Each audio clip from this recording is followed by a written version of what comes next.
Hello guys and welcome back again Bazim Reality ITV. My name is DJ Sparks. Tiri panapa patinoita nguva vhiridzo netsvakidzo patinoenda nyaya dzinotyisa, dzinovhundutsa, dzinosiririsa, dzinodzimba moyo. Senyaya ndinayo panapa yekuti mwanasikana anouraya mai wake, mwanasikana anouraya hama dzake ega, yekuti mwana anenge angofunga kungobata nemurume wake obva waromba kuti vazouraye hama. So now chakundiza ndechekuti iye akazosvikawo pakufa. Asvika pakufa, hembe dzake dzekuti dzakawigwa muguwa dzinoonekwa dziri kumba, dzakafushirwa dzinoonekwa dziri kumba. Saka hatichatsopinda panyaya yacho, munyatsonzwa ichitsanangurwa zvizere nesista yacho ichitsanangurwa zvikuitika kumba kwavo. But before tisati tapinda kuti nyaya iyi watsanangura zvizere, mai vamuri kuona vari padhuze nemicrophone now. Guys, kana muchinge muchida kudhirilwa mabhoho, I think ndauya nesolution.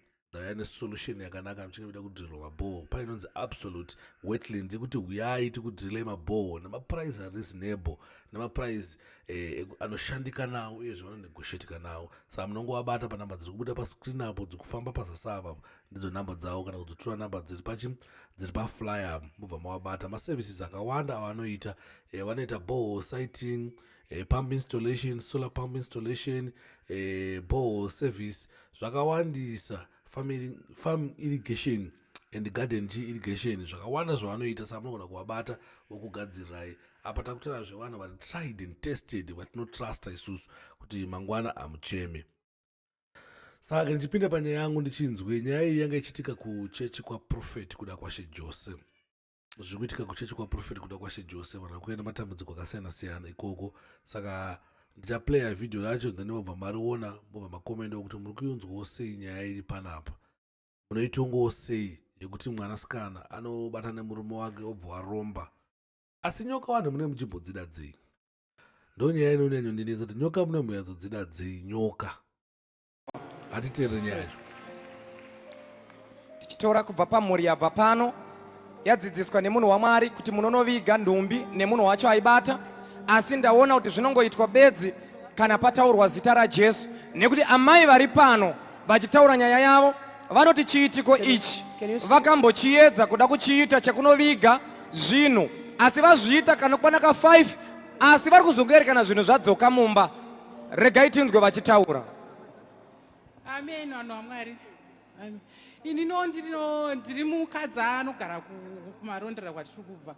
Saka tine dambudziko nasisi vedu vanga vakaromba zvinhu zvakatanga vachitumira mwana wasisi vangu, vachimutumira chinhu chiri fani. Saka chinhu icho chakazopinda mudumbu make, akazondiudza kuti mama ndapindwa nenyoka. Nyoka iyo yakagara naye mudumbu make for 2 years. Mwana iye kusvika akazozvirovera pasi akafa. Anga ari kuSouth Africa, ndikauya naye akavigwa kumusha kwavo. Zvadaro amai vangu vakabva, hazvina kuita 2 months, amai vangu vakabva vashayika.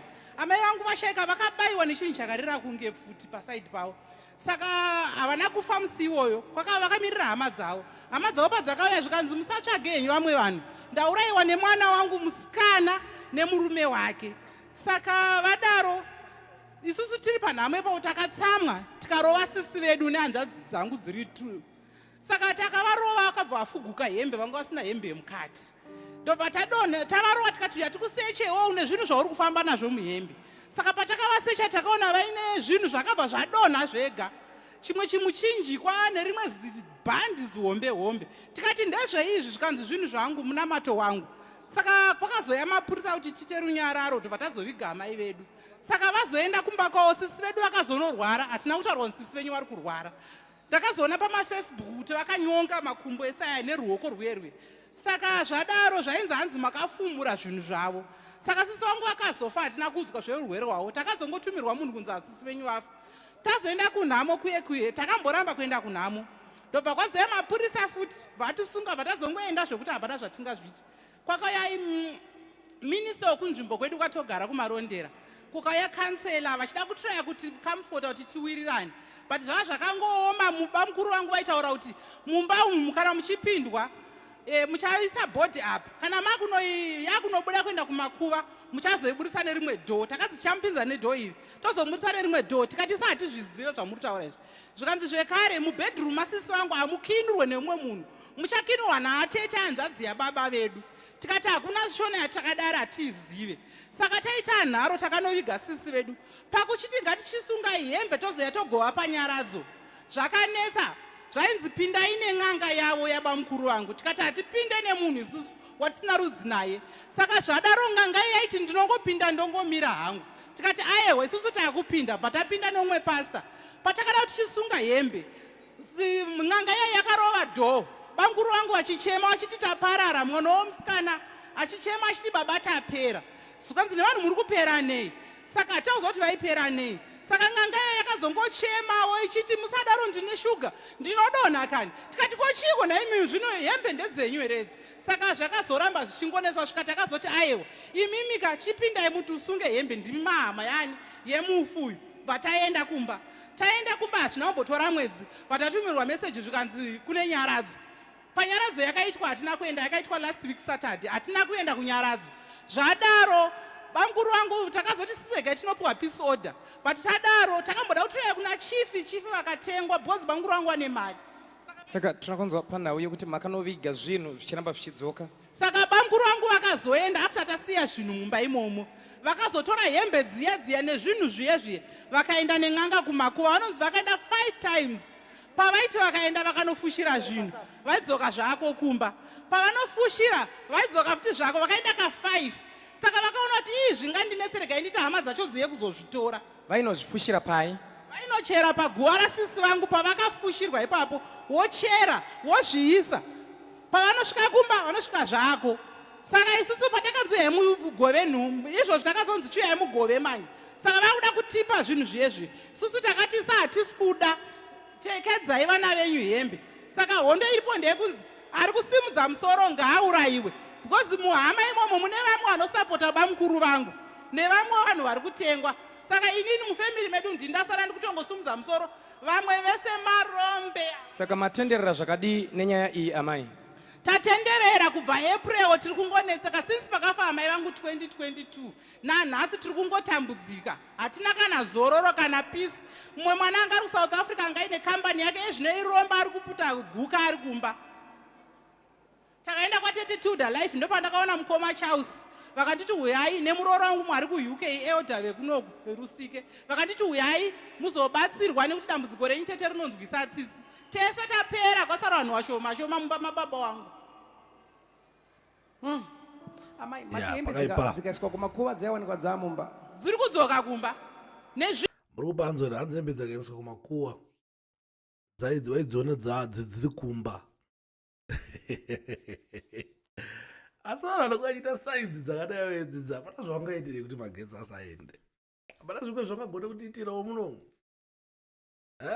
Zvimwe vanagona betsi dzese dzakadai vedzi. Zvinhu zvacho izvozvo zviri mumba imomo. Vanonzi vane njuzu pamba pavo pane migodhi 2. Imwe imba yavo futi ine migodhi 2. Saka mumwe mugodhi hauvhurwe. Unonzi une zinyoka nenjuzu. Umwe futi uri kune imwe stendi imwe futi ine zinyoka futi. Saka vanhu vanochera mugodhi 1. Umwe haucherwe, wekumba kwavanogara umwe wacho haucherwe mvura. Saka ndo zvinhu zvavada kutipa izvi, vari kutifosa kutipa. Pakaipa. Vada kupa hembe dzekudhisapia idzodzo. Vada kutipa zvinhu, vane zvinhu zviri mumba imomo nehembe idzodzo idzi. Zvinhu zvavada kuzvisa muhembe. Patinopiwa hembe tinenge tagashira zvinhu zviye. Zvakuchitishungurudza manje. Are you hearing this?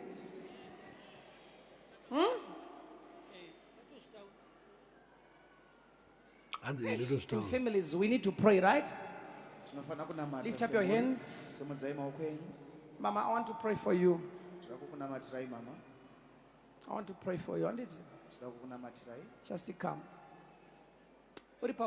As you are praying for this lady, I want you to pray for your family, pray for your children, pray for your life. Say, Father, cover me with the blood of Jesus Christ. This is what I want you to do. Alright, vanhu vachinamatirwa zvavo isusu ndofunga ngatigumire vhidhiyo yeno iri panapa. Ndofunga mayatsonzwa muri Zimbabwe kuti hey, pakashata nyaya dziri kuitika dzacho dzinotyisa, dzinovhundutsa, dzinokatyamadza, kuti munhu anosvika pakuromba kuti azouraye mai wake nyakutumbura. Hey, nyange zvakanzi muroyi guys. Hey, nyange zvakanzi muroyi, pane vamwe vanhu vasingafani kuzoroyawo komana. Nakubereka. It's so sad. Ko nyoka munodzida dzei? Ndonyaya inondinetse. Nyoka ndedzei? Nyoka ndedzechiiko? Nyoka munodzida dzei? saka ndo nyaya dziri kuitika guys atinochiuya nadzo panapa pazimu reality itv kuti mugare muchiziva zvinenge zvichiitika mugare muri up to the time up to the day up to date up to the time up to date. Saka guys, thanks for watching, thanks for supporting Zimu Reality ITV. Always remember that fear not, sin not. Guys, kuna team yangu da kuzodrilla maball. Please conduct absolute wetlands. Mova maita tactical wacho, mova mafambira nyaya dzacho, mova maisirwa zvamunoda kuita kuti basa renyu rive nyore. Uye zviri kutoya zvevanhu vari tried and tested, kutoya zvevanhu vatinotrasta, vatinovimba navo kuti basa vandase vanogona. Saka anyway, thanks for watching. I am out. Before kana uchingochitiona Facebook, please don't forget to follow DJ Sparks ZW. Kana uchitiona YouTube, please don't forget to subscribe Zimu Reality ITV. I am out.